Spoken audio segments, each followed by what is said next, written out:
that they will not hire white men for internships. That's one example of thousands I could give. But because of how many people are in there, how many people in position? No, because they wanted to be.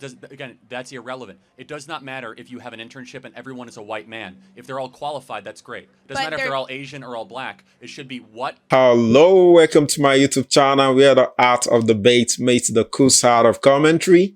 I'm your host, The Performance. We'll be checking out a video titled Charlie Kirk Explains How DEI Programs Create Prejudice and Racism. Wow, I believe this is going to be interesting. Let's check it out. Go. Yes, ma'am. How are you? Hello, I'm good, and you? My name's Layla, and I've recently watched 3 videos of yours, Best Top 10 Charlie Kirk Debate Moments of 2024, Oh, no. Students Enraged That I Say College is a Scam, and 10 Unforgettable Charlie Kirk Debates That Shook 2024. And I picked 3 different topics that I think are important to me, which comes down to immigration, affirmative action, and DEI, and college is a scam. But the one I want to talk to you about the most is affirmative action and DEI.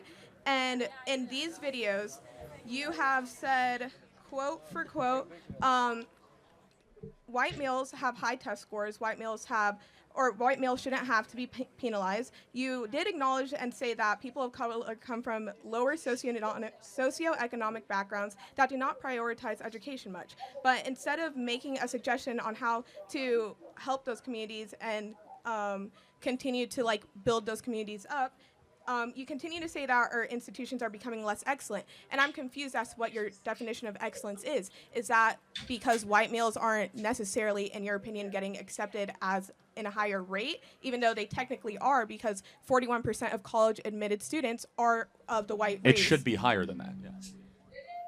Based on what? Where are you getting the statistics? I just want to understand. It's a good question. The Supreme Court did a whole case on this, and it ruled against affirmative action, and we saw the books of Harvard. So I don't want to cut you off. May I know for future reference so I can understand where you're coming from and get more context, could I know the Supreme Court case? Yeah, so the name, 2.5 years ago, I think it was something out of California. Someone look it up. You could use Grok or ChatGPT. If somebody could please look that up for me. Thank you. So we saw the data out of Harvard. Harvard was the test case, and effectively approximating, but a white male had to get about a 30% higher test score to even be considered than an equivalent black student. And when was this? Over 30 years. Yeah, I think so. Yeah, I think so. So basically for a black student, they could do 30% worse on their standardized scores than an equivalent white student. And you don't think that has any outside factors to do with it? Well, that's not the point. The point is whether or not. But how is that not the point? Because I don't believe we should accommodate based on outside factors. You do. Well, I do, because I believe in progression. And I feel like you have stated in multiple of your videos, which I do have a quote. No, fair enough. I'm just making sure we understand we disagree. For sure. I don't think we should change the rules of the game to accommodate. What were the rules of the game?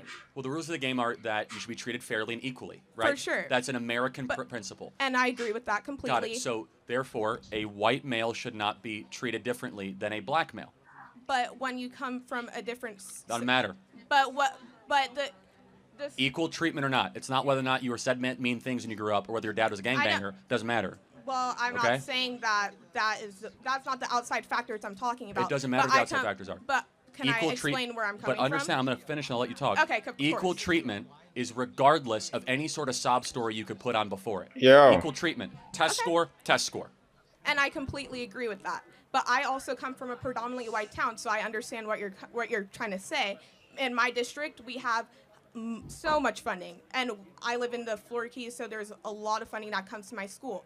And you can drive 30 miles north, and you end up in Homestead, where they have a fraction of the funding that we have, and they don't have as much of the same testing instructors and people to help them, and have as much of the same outside resources. And then you can keep going another 30 miles, and you end up in Miami, where all the private schools are, and they get even more funding than where I come from, obviously I ended up where I am today because I continue to push through, and I didn't let any outside factors affect me. But at the end of the day, I kept going, and some people don't have that same ability, and I also it doesn't. Again, first of all, in Florida, every public school gets the same amount of money. Okay, there's an equal funding Yeah, but across the board. But you also get donations from the people in your fair community. enough, but Florida has. And I know for a fact that my community again, gets many donations. Florida has the most. You could use equitable funding structure of any school, and has universal school choice basically. So that's number one. Number two, explain to me why, when we're admitting people for a job, should it just be what's on that piece of paper, or should race play into the factor? So I know that your argument is mediocrity. I forgot. I don't Mediocrity? Really. Okay, yeah, and I know that, and I also believe in quotas as well, but I don't think that it should be one and one, but they should go hand in hand. Because at the end of the day, if I have just as good as a resume as somebody next to me, I wanna understand where you're getting that jobs are just taking people because they're a woman, because they are black. I just want to see. And I understand what you're trying to say because of course, with affirmative action and DEI, that does give them an upper hand. But where does it say that you take somebody just because of that color? All over the place. Capitol Street Partners back in the summer of 2022 said that they will not hire white men for internships. That's one example of thousands I could give. But because of how many people are in there, how many people in position? No, because they wanted to be. Again, that's irrelevant. It does not matter if you have an internship and everyone is a white man. If they're all qualified, that's great. It doesn't matter if they're all Asian or all black. It should be what merit qualification gets the people into that position. And of course, but if this school only wanted white people to attend. No, good, like excellent qualified people. And if they end up majority white, who cares? Why does that matter? I don't think that matters. I'm saying that affirmative action. No, you are saying it matters. I'm saying that, but I'm not saying for the white male or the black race or the Asian race or the Indian race, or understand what I'm saying? I'm saying that it works in favor for any race and any sex. It works, and it does 1,000%. And I don't understand where you're getting that information. It is anti-white racism that was in the fiber of our laws that is now getting away thanks to President Donald Trump.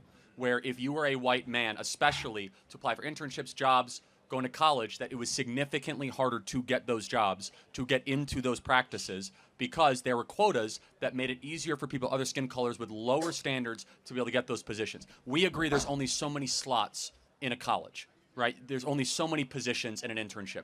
It's a limited supply. I completely agree. It is scarcity. So when you have a scarce resource, you have to decide how you're going to divvy up that scarce resource. For sure. In a DEI model, they're going to say, okay, we're not going to do any more than 30% white, and then we'll do 15%. And so you kind of come up with these quotas. Therefore, they end up saying, well, what happens if the 15% black is not qualified? They don't care, which ends up happening far too often. Or what happens if the Can you give me examples of cases? Yeah, air traffic control is actually a really good example. We now have all the documents that show that we went on a hiring spree to have more black air traffic controllers. There's a huge lawsuit about this, 15, 16, 17, where the standards for air traffic control have dropped so dramatically, and you're kind of seeing some of the effects of that potentially. And again, it's in almost every single corporate practice, every single college institution. But it just kind of comes down to more of a moral argument that I have, which is that if you have something based on merit, I don't care if it's all black, all Asian, all white. It's an excellent group is what I want, not a diverse group. I care about excellence, not diversity. Because I do not believe diversity is a strength. I believe unity is a strength. I believe the pursuit of higher purposes is a strength. Does that make sense? Yeah, I do understand where you're coming from. I feel like I do agree with some of the things that you did just say, and I may have to do some more research on the things that you said before, but I guess we can agree to disagree for the time being. Thank you for your time. I appreciate it. Thank you very much. Wow. What an interesting debate. And we can all agree that people should be hired based on competence. People should be hired based on excellence. People should be hired based on merit. If you want the best, you should go for the best. The best shouldn't be limited to a particular race. It shouldn't be limited to a particular gender. It shouldn't be limited to a particular religion. If you want to hire a doctor that is the best for the job, everyone should be given equal opportunity.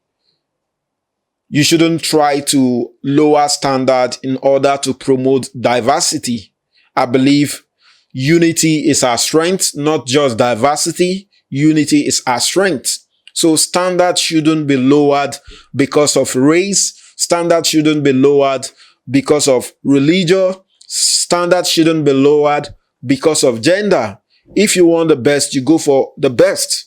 Everyone should be graded equally, given equal opportunity. You don't have to grade some people with 70 or with 80, then you decide to lower the score for some other people to 50 or 30. I believe that is totally unfair. That is totally unfair. Everyone should be graded equally. Everyone should be assessed equally. Everyone should be given equal opportunity. And I, for one, I believe license does not equal excellence. License does not equal competence. License does not equal merit. You have a license for the job does not mean you are the best for the job. When it comes to taking the best, everyone should be assessed equally. There shouldn't be any racial quota. There shouldn't be any standard lowering. Everyone should be given equal opportunity and should be assessed equally. If you want the best, you go for the best. So I believe that is the point Charlie is trying to build in this video. You shouldn't, if you want people for some job, or you want to admit students into you want to admit students into college, you don't have to lower the test score for some other race because you believe they come from a background that they come from a background that you believe that they don't get much education, so they should be given the privilege to come into college with lower test score. I believe if you are looking out for excellence, that is not the best thing to do. If you are looking out for merit, that is not the best thing to do. If you are looking out for competence, that is not the best thing to do. People should be hired based on their competence. People should be admitted based on their score. There should be one unique score that people will be admitted based on that score. White people shouldn't be giving their own score. Black giving their own score. Asian giving their own score to be admitted. I feel that is totally unfair. That is totally not promoting equality. That is not promoting unity. You don't have to lower standard in order to promote diversity. Wow.